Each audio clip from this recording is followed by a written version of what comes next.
This is a Hope 1032 podcast.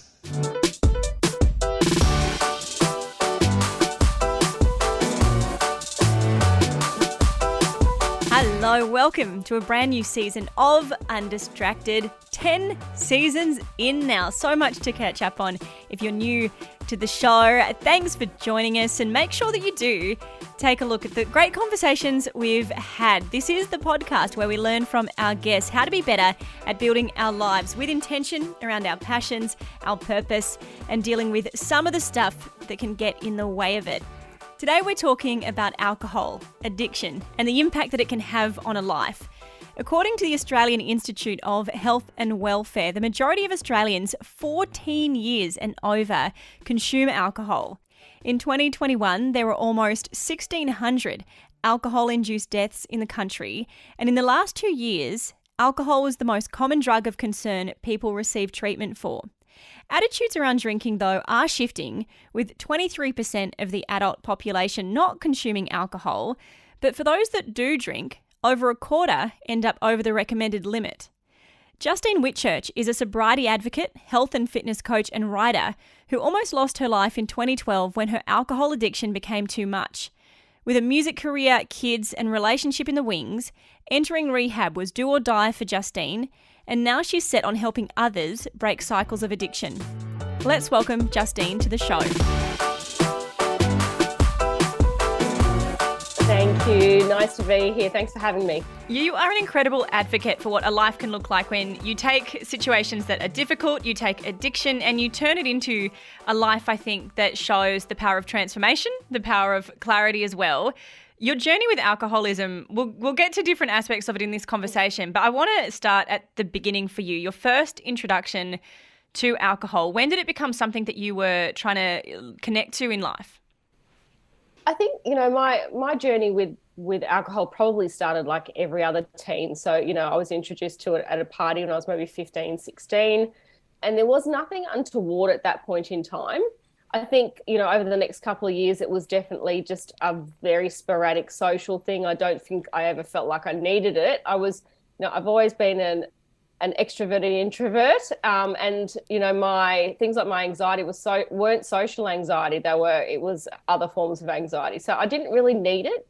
It wasn't until I was probably, I think, the first time that I, now in hindsight and through the work that I've done in rehab and counselling and that sort of thing, where I learnt that alcohol could be more than just that for me. It could be a form of medication. Was when I was 19 and I had split up with a boyfriend that I was on again, off again, on again, off again. And, he was the love of my life, apparently, at that point in time. And I remember he was overseas and I was house sitting a family friend's home, and it was late at night and I was already in bed. I got up to the wall phone. Showing my age, the conversation was around, we can't do this anymore. And I remember I went to the fridge and I grabbed a couple of stubbies back then that were just in the fridge. And I took them back to bed and I drank them until I was calm enough to sleep. And I think, that's probably one of the first times that I now know, I didn't realize at the time that I was using alcohol as a form of medication to calm my head, to calm my nerves, and to, escapism kind of thing. And there's I think like a rationalization that we can bring to our use of different substances, whether it's alcohol or otherwise. Is how I'm using it, quote unquote, bad, or am I at a place where I'm in control still?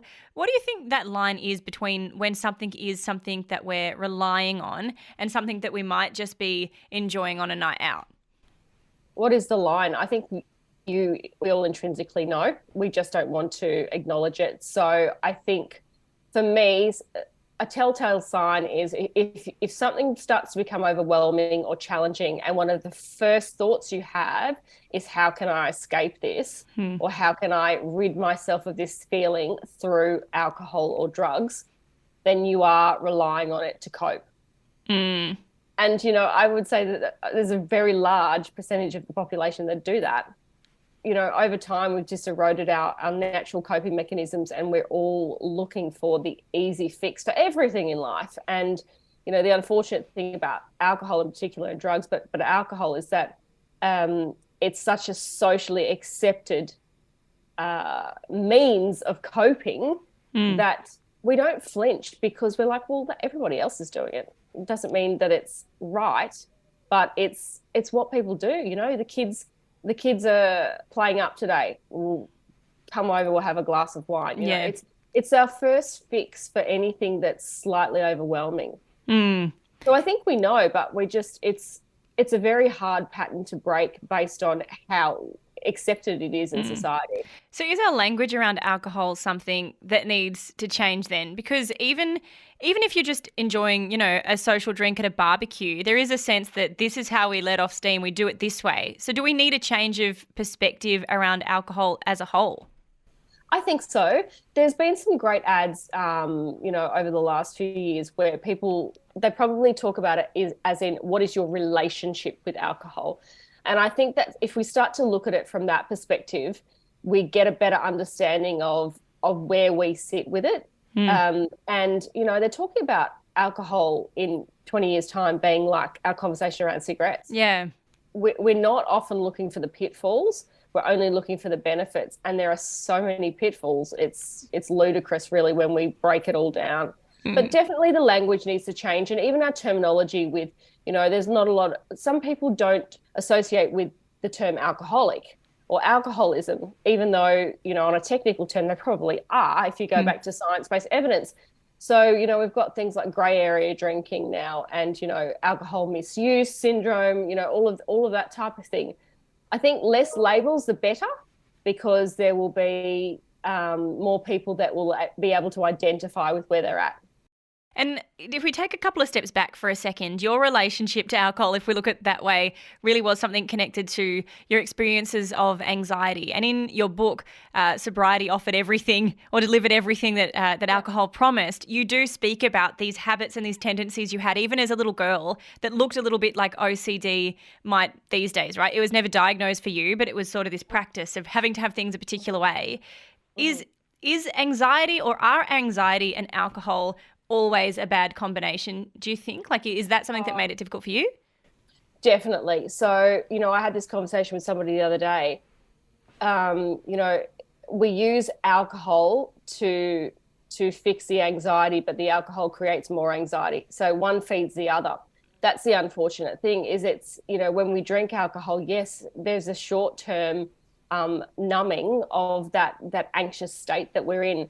But chemically and physiologically, after a period of time and the next day, you're going to be more anxious, because that's what it does. That's what this drug does. So they are a really bad combination, because we initially become reliant on them to medicate ourselves through that anxiety. But then we become more reliant on it based on the fact that it's making us more anxious. It's a difficult one. I don't think they're ever a good combination. No, and you paint such a particular picture about just how bad it can get with alcohol to then tell the story of how much better it can be without it. If we look at the sort of dark side, if you want to call it that, of your experiences, your own sense of value was huge in that. A lot of romantic relationships played into how you thought about yourself, what you thought you could and couldn't do. Can you paint a picture for us of what your life was like before you decided to make the change and pursue sobriety? Yeah, I think clearly it's you know, it spans a couple of decades, really, if I look at it in my early 20s, and then, you know, the massive fall from grace in my 30s. I think, you know, I saw a real loss of self during that time. You know, as a teen and as a very early adult, I was very, very courageous. I think I was quite, you know, I had the underlying mental health stuff going on, but I had a real sense of passion and purpose, and I wanted to take on the world. And I found the more I had an inclination to drink, or the stronger my relationship with alcohol got, it took away a lot of that empowerment from me. So, you know, through subsequent relationships, marriages, breakdowns, all that type of thing, and getting myself in situations where that sense of self was even more eroded, I just had no direct connection with myself anymore. I will say I was just surviving.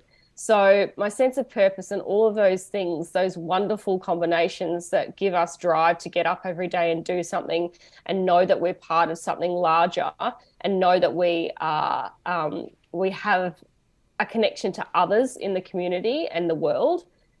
It didn't exist. I was just literally existing, you know. So it was a really sad time, I think. I was very depressed, very, very anxious. And I would say lights were on, no one was home. And as someone looking, in at your life from the outside, you would think you had quite a few reasons to get up in the morning to live. You've got kids there, you're in a relationship. You also had at one point a music career that you were doing as well. What do you think was driving that sense that you didn't have a purpose when at face value there were lots of different things that might inspire that sense of reason? Alcohol. Definitely. It was my consumption of alcohol. Alcohol is a depressant. So it's going to, I think, one of the things that I talk to people a lot who are trying to give up, and I always state, don't think you're superhuman. You're consuming a drug that is addictive, and it's telling you all these things that aren't true. So it's not even you and your sense of willpower that can change that. You're consuming something that is chemically changing how your brain functions. So I think it's important for people to realize that I separate myself now from who I was in my addiction to who I was, because they were not the same person. One was completely mind altered chemically.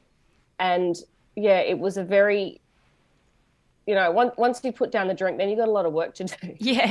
You've got to kind of find it, reclaim who you were or reinvent for some people. Some people, this has been, it's been all they've known. So it definitely was a very, very different life to what I have now. And I feel much like, I've just turned 50. I still pass out when I say that. And so I'm still struggling with it. But I honestly feel more like I did when I was 18, apart from the obvious things, than I did for years in between, because life has a different purpose. You're stronger, you're confident, you're healthier. There's so much more that is on the upside of this. And it's inspiring, because there's always got to be a point before we change where we realize we have to, right? There's something that says you cannot live like this anymore. What was that moment for you? My hand was forced. If I'm really, really honest, and I do confess this a lot, is I don't think that it was a real conscious decision for me to stop. It was something God intervened. I remember, so I moved back to Queensland. My family kind of took over in some shape or form the care of my kids when I was, not really capable. In conjunction with me, I was living with them, but I went into rehab. And I remember before I actually went into rehab, I'd had a couple of emergency visits to the hospital where I was unresponsive, and then, it was a long journey. But I do remember I was home one day, and my stepdad had picked up the kids from school, and I was just moving into my own property. I still wasn't settled, and I definitely hadn't gone into rehab yet. And they were kind of toying with does she need to go to rehab? Does she not need to go to rehab? And he'd picked up the kids from school. I'd been at home all day. He brought them back to me, and I was supposed to not be drinking, but I'd snuck in some alcohol. And he was doing his assessment, his duty of care, to say, can I leave the kids? And he looked at me and he said, I can't leave the kids here with you tonight. And my daughter was 9, almost 10 at the time, and she looked at me and she had tears in her eyes, and she said, Mum, I'm scared you're never going to get better. Wow. It's still, do you know what? Nothing ever. It's been, it's been probably 11 years since that happened. And it still every time chokes me. And I'm glad it does, because it's a constant reminder of that I can never live that life ever again. But, my kids were quite shielded from the alcohol. It was more they thought that I was ill. So I was very lucky. I was one of the lucky ones that had incredible support. And I truly believe at that point in time, on a cellular level, I knew things had to change. And these kids deserved a mother that was way more present, and they deserved to have a mum, because, by all accounts, from what I was told, I wasn't going to be around much longer. That's how dire my health was. Wow. And I do remember on one emergency visit, I prayed, and I just said, whatever it takes, I'll pay you back. whatever it takes. I don't even know what that looks like, but whatever it takes, I'll do whatever it takes to, to get out of this situation, and I will continually pay that forward. What's your relationship like with your kids now? I mean, they've got to learn more about your story in an age-appropriate way, obviously, as they've gotten a little bit older. How does your relationship with them kind of function now? Honestly, I don't think, we all, I've got a 21-year-old and an 18-year-old, so they've got their own struggles. But one of the things that I definitely changed in my house is the normalcy of not drinking. So my kids have thankfully had a really large period of time where it's not normal to come home from work and crack a bottle open the second you get in the door. But communication about mental health is massive in my house. No one's without their own issues, and at different times both kids have had different things going on, and we all know that they have a genetic predisposition to addiction. It's in lots of parts of our family, and we know that and mental health don't mix. So I think we're continually checking up on each other. It's very open communication, and highly aware of when they're both not non-drinkers at all, but they know that alcohol is never a good combination when you're experiencing something with your mental health that's not great. And I think it's really good that you're honest about the challenges that still exist, whether it is, the conversations that you have with them, or even as, you continue to live your life, right? It doesn't suddenly become smooth sailing after you decide to get on this journey of sobriety, because I think people will feel like you either recover and it's perfect, or you're failing somehow. Like, what's your relationship to that sense of failure in sobriety been? Oh gosh, no way. Like, this is what I talk about. Just because I put down the glass doesn't mean that my life instantly got better. I had a lot of work to do. The difference is when you're doing it sober, you have clarity. You are much more logical in how you process things. At the end of the day, me being a non-drinker now doesn't stop life's challenges from coming my way. I don't have this magic shield now that is so sobriety is not a magic shield from life. But it has given me a lot better capacity to cope with what does come my way. And it's not going to be perfect, but imperfect's beautiful as well. And, I say now, I feel the highs and I feel the lows and everything in between, but I feel. When you don't feel, you're not experiencing life. And my dad, who's just gone 36 years sober, wow, he used to say to me, before I stopped drinking, I know that I'll cope with anything life throws at me as long as I don't drink. And I could never grasp that concept. It was like, are you kidding me? Because even when I first went to rehab, and even the first year out, I was like, hang on, I'm sure this still plays a part in my life. It's going to have to, because it can't not, But I 1000% get what he's talking about. Yeah. 1000%. And I've had, over the last almost 10 years, I've had a lot of things happen that would normally have just sent me in this spiral of, constant drinking and medicating. But I've got through all of them. You do. And way better than what I would have if I was drinking. Yeah. And congratulations on that, because that's not an easy thing to have done, but you've clearly put things in your life that have enabled you to do that, to process life without alcohol. What are some of those things? What's your way to go? Like, if you have an anxious thought or you do have something bad happen, what do you do now to manage that in a more positive way? Well, I think instantly there is always a little bit better capacity to compartmentalize things and, see the trees from the forest kind of thing. But, when I got sober through what I call my foundation of wellness, which was sleep, exercise, and nutrition. And they are the pillars of what I do on a daily basis. Just to what degree will depend on where my mental health is at. And self-care is huge, huge, huge, huge, huge. Because if I don't do those things and make sure, in particular things like sleeping, if my sleep's not great, I have to get that under control straight away, because otherwise my mental health starts to spiral. And I'm not shy of talking. I'll go back to my psychologist. I'll do all those things. I'll tell people where I'm at. There's accountability there as well. you know, I wouldn't say that, especially in the last, five odd years, I've not thought when something tragic comes up or there's a lot of drama that I need alcohol, but I know I need to calm down. And so it's through those other coping mechanisms that I've implemented that I can move through these things at a much better pace instead than what I would do if I was drinking. So would you say that it's kind of like, not necessarily that you're relying on willpower, but you're more relying on healthy rhythms?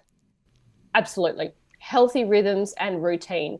And I'm a massive advocate for anybody that's got challenging mental health stuff going, or just routine is so key. There's not many of us, in all truth, that can fly by the seat of our pants every day. It's like a baby.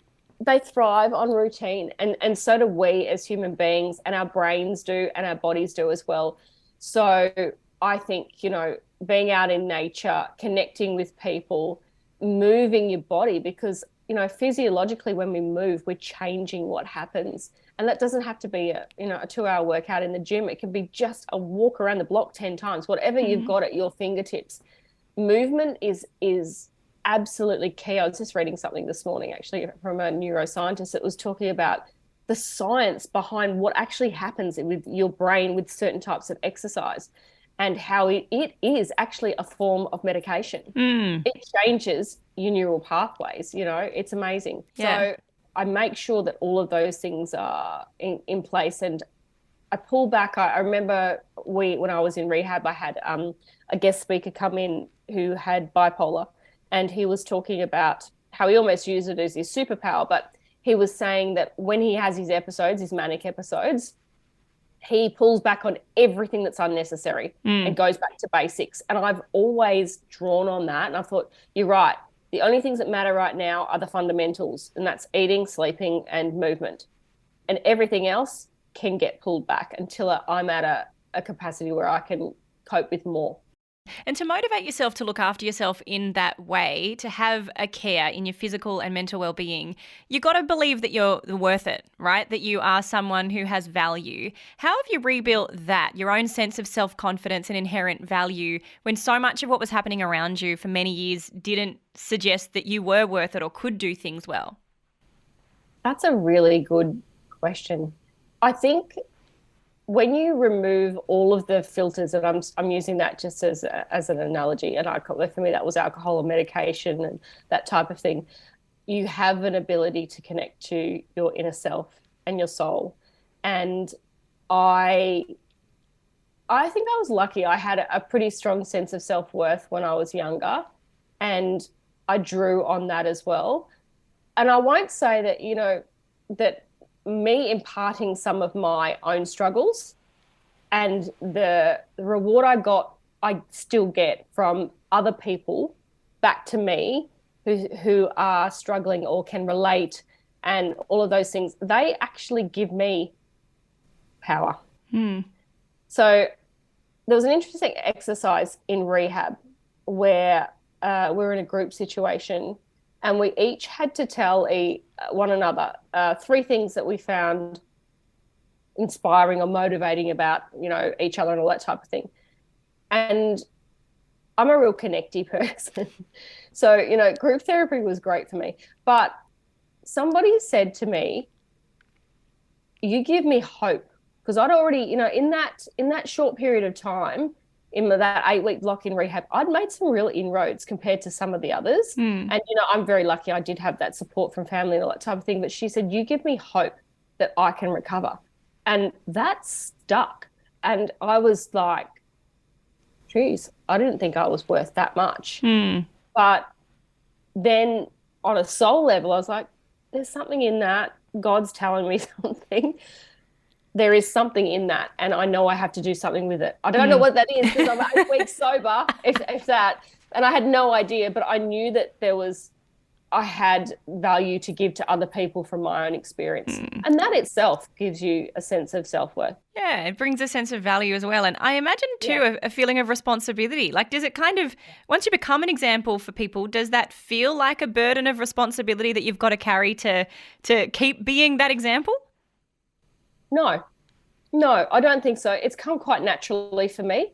I'm quite an empath. So I can sense and feel, and pretty much everybody from, a million miles away. I know what's going on, and I feel it. I don't think it's been a burden. I think if anything, it's been a positive thing. There is definitely an obligation and a sense of responsibility, but to me that doesn't feel like a burden whatsoever. It's my life's work. I think that's what it's going to be. That's what it is going to continue to be. And even when I feel like, from a business perspective, maybe that's, things are not going the way that I want them to be, and something will pop up and remind me and go, you're doing the right thing. You're on the right path. It's okay. And you're creating conversation around something that is so necessary. Whether, as you say, we start to move into a culture where drinking is less of a thing, where we leave it alone, as so many people have done with smoking or whatever it might be, this conversation around addiction is still so valid, because that in and of itself can affect people in so many different ways. Like, there's always a relevance to that. Yeah, I truly think so. Definitely. And, it's not going away in the next 5 minutes. And I think it's, you spoke about sense of self-worth for how did I rebuild that in that last question. I also think we still struggle with identity, full stop, in society. And women in particular who are, become wives, mothers, or workers, who are they? With me, it's all about just finding something about yourself that you like. That's enough to make you, women say, oh, well, I've given up. I can't, I'm such and such an age now or whatever. I'm past my prime. I'm like, are you kidding? No, that's not what it's about. And I think, unfortunately, things like alcohol absolutely have an impact on exacerbating that.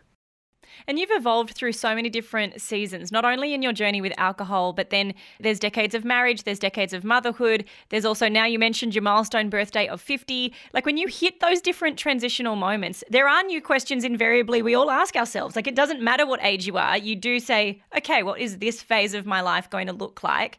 When you're thinking through some of those things, how do you decide on the answers? Like, as you've approached 50, what do you go, okay, this is how this decade's going to look and this is what I want from it? How do you walk through that process of questioning?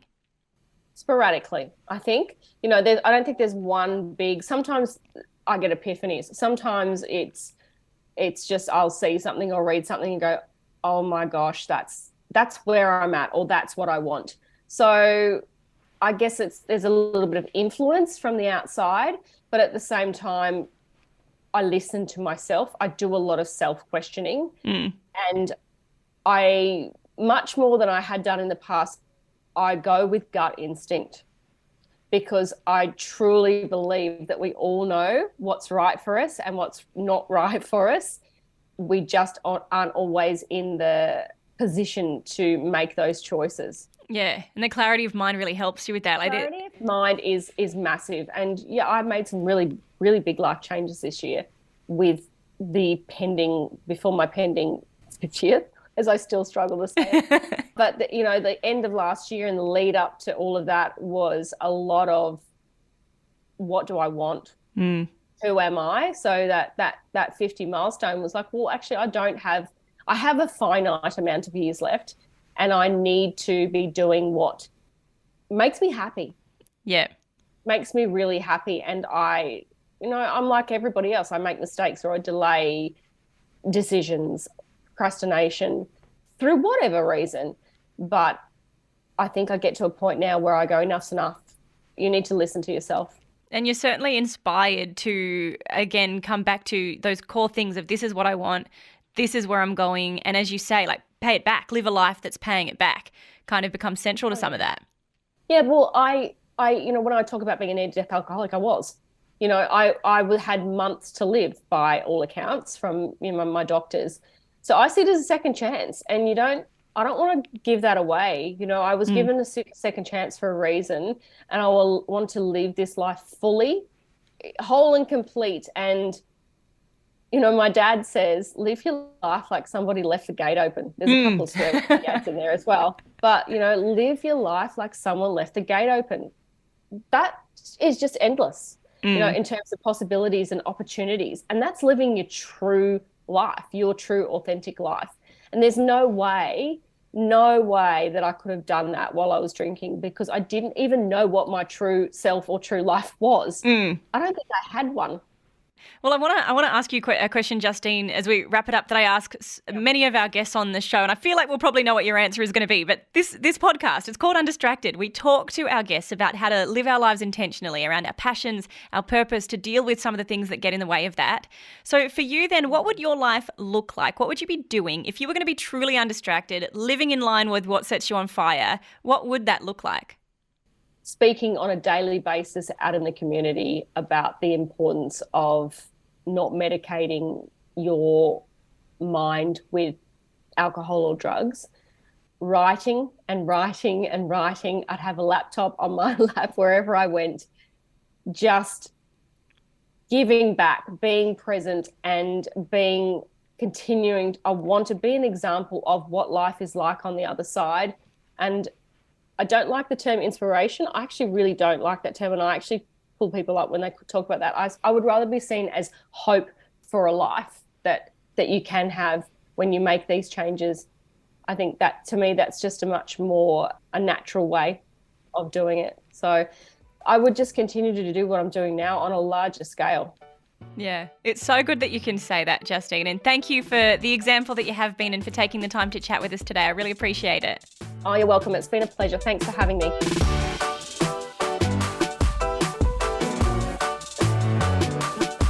Justine Whitchurch offering us such a vulnerable, authentic insight into what her journey has been like. You can read more from her in her book, Sobriety Delivered Everything Alcohol Promised. And if you do find yourself in a situation where alcohol is ruling your life, there are so many places to find help. You can go to offaddiction.com.au, head to the Australian Government's health site, health.gov.au, plenty of resources there. And if it is impacting your mental well-being, of course, call Lifeline on 13 11 14. And until next time, enjoy living this undistracted life.